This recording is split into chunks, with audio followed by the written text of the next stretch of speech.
today we're going to be focusing on a training pack. This training pack goes along with my other YouTube video about dribbling, as well as my Gamers Ready coaching, which is like a way for me to get more one-on-one work with you when it comes to dribbling, aerials, or even replay analysis, because that is going to be really important working on that game sense as well. It's one thing to know how to perform a mechanic, it's another thing to be able to use it correctly in game.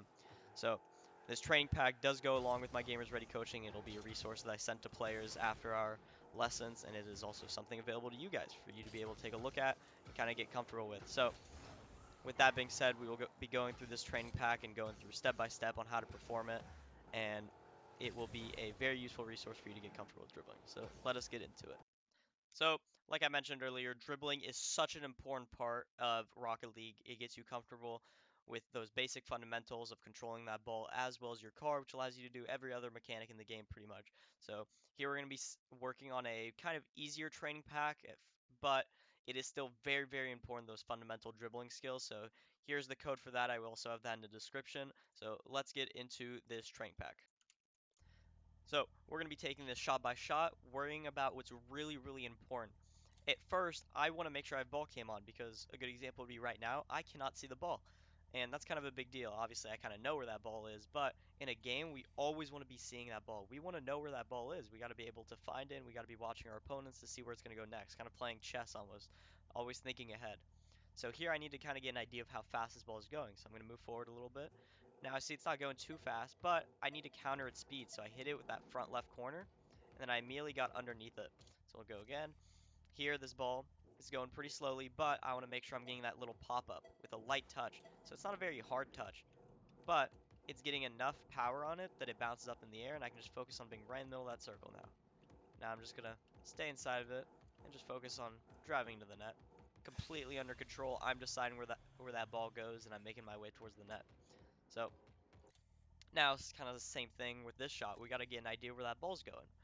Where you have ball cam on at first, just to see where that ball is going and how fast it's going. It's going a little bit faster, so we're going to hit it with our opposite corner here, the right one. Get that little pop-up, and then focus on being right in the middle of that circle again. Tell I'm right in the middle. I'm just taking my time.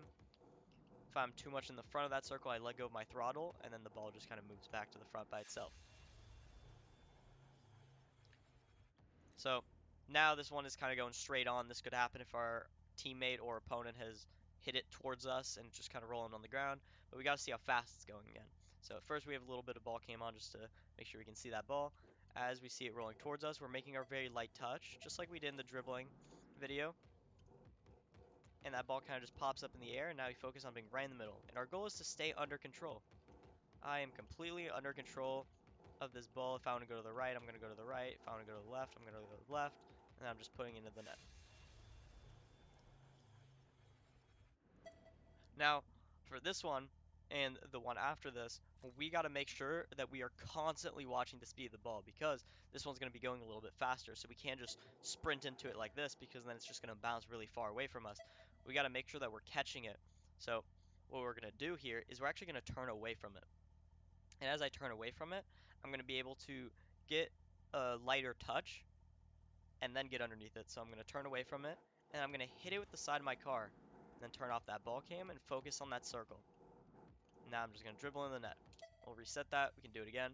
I can see this ball. I'm turning away from it, making that really light touch, and now I'm getting underneath it, focusing right on that circle. It's really important that we turn off our ball cam as well. So we make that first touch, and then we turn off ball cam, and then we focus on that circle. Same thing here. We got to make sure we're turning away. So I'm going to turn away. And now I'm going to hit it with the front side of my car and turn off ball cam. And now I'm focusing exactly on that circle. So again, I'm turning away and hitting it with the front left of my car, turning off ball cam, and now I'm just focusing on that circle. Constantly focusing on that circle. Let go of the throttle and move the ball back to the front. And then there we go. So this is the first training pack. I will be posting another video with a more advanced training pack where we're now kind of catching the ball because this one isn't the most realistic. In game, the ball's usually going to be bouncing. We need to be able to catch it, and that'll be from that next training pack that I'll post later. And this one is very important just to get comfortable controlling that ball, understanding that we need to make those light touches so the ball doesn't just fly off our car or fly in a random direction. So, with that being said, make sure to practice this, get comfortable completing that goal of keeping it on top of your car under control and just dribbling into the net. Once we're comfortable with that, you'll be able to move on to that next video, which I'll post later on, which will be more catching. And once we're comfortable with that, we can either use some dribbling challenge Steam Workshop maps to practice even further if we're on a computer, PC, Epic Games, or Steam, or we can start to practice it in 1v1s, 2v2s, 3v3s, and my recommendation would be in ones because we only have to worry about one opponent, so we get a little bit more space. So with that being said, that is all I got for you guys. Have a nice rest of your day. See ya.